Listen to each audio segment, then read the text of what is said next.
Today we got another Consular talent tree guide and review from the Force and Destiny sourcebook for the Consular Star Wars RPG.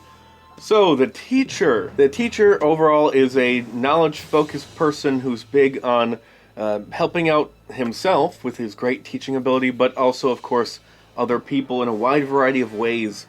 There's a lot of talents here that really help to bring that idea to life that are really neat. First of all, let's start with a good old favorite of mine, well-rounded. What's really special about well-rounded in here is not the fact that it's here, but the fact that it's at the top. It's right at the top. Right away we get well-rounded, which that's insane. So, two skills of your choosing can become career skills. It makes sense that a teacher would want to expand their intellectual horizons, learn new things, new skills, new knowledges, which is a good segue into our other talent, which also gives us two new skills as career skills. They're both knowledge-based, and really, you only find them as career skills in specializations and careers from Edge of the Empire and Age of Rebellion, respectively. So, as a Force and Destiny character, you can get both of them with one talent, as opposed to, I guess you'd have to buy second and third specializations from those careers. Obviously not worth it just to get those skills as career skills. But keep this in mind, you get two free knowledge skills as career skills. So make sure you don't pick those as part of your well-rounded free skills. You're probably better off going with a combat and something else. Maybe stuff to really kind of bring your character to life. Maybe your backstory, you were a street rat kind of a character, or doctor or mechanic or something before the Jedi picked you up, or something. I don't know. Have skills that represent that, but at least one should probably be combat, and you can get a lightsaber as a career skill, or whatever else fits your party. Get used to me saying that, whatever else fits your party, because the usefulness of this tree kind of scales upward and downward depending on the actual makeup of your party, so it's something you kind of have to plan for. Anyway, let's get more into detail. Encouraging words after an ally fails a check. You can, help assist them more easily on the next time. That's nice. That's it. That's all it is. I would rather help them before they fail, so we don't even get to that part. Which brings us to another talent, a ranked talent. Basically, if you are more skilled in an area than someone who's near you, you can add improvements to their dice pool for when they do a check. So you can help them when they do a check, and you can help them when they re-roll a check, and you can more easily assist them when they re-roll that check if they fail the first time that you help them. And then also help them the second time.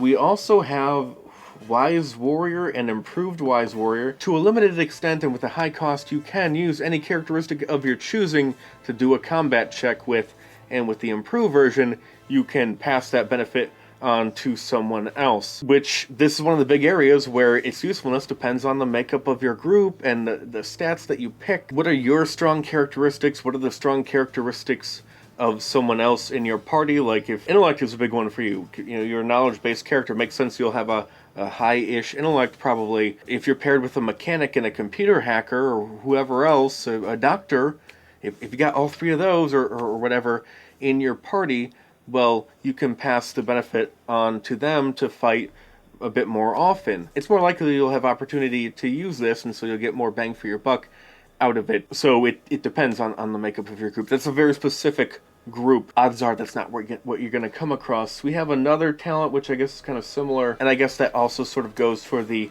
talent where you have higher skill ranks than they do to buff them. Like, in a lot of cases, if you have higher skill ranks than they do in a skill, you might just be better off doing it instead of them, but of course it depends on the makeup of the dice pool. If your dice pool, their dice pool, it might be better to just do it yourself without helping them, or maybe not. It depends. Get used to thinking that. It depends. What is the makeup of your group? Put in the effort to find that out, what their strengths are, and then build your character to supplement those strengths and supplement those weaknesses so you can use your stuff more often. How well you do that will determine how much bang for your buck you're getting out of this talent tree.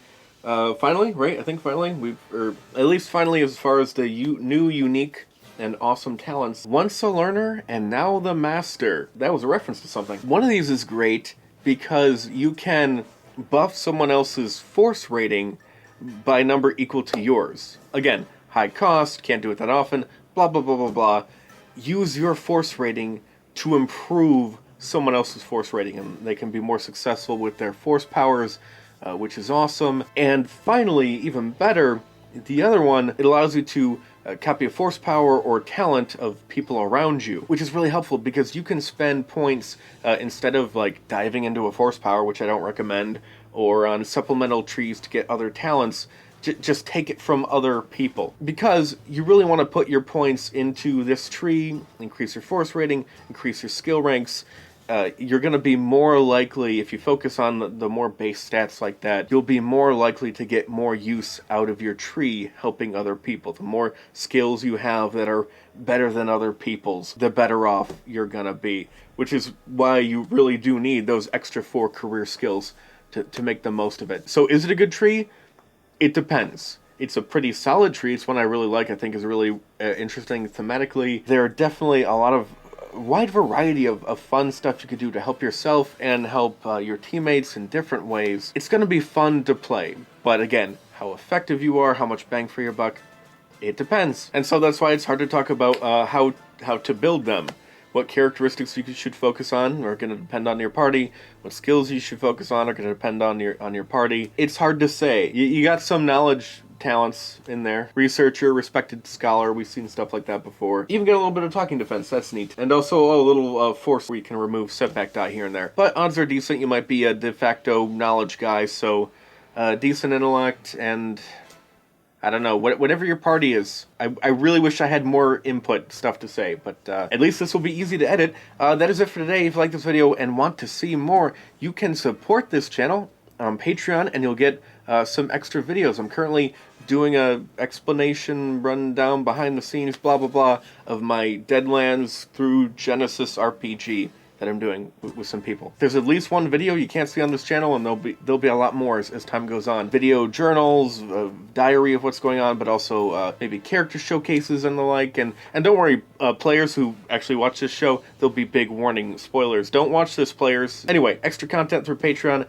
Also, check out my Amazon store. Click on the Amazon link, and then whatever you buy, whether it's in my store or not, whatever you buy, I'll get a little commission from. That'll help out the channel. I can get more stuff to talk about it. I know you want me to talk about more Star Wars stuff all the time, so, that'll help out either area. Alright, bye.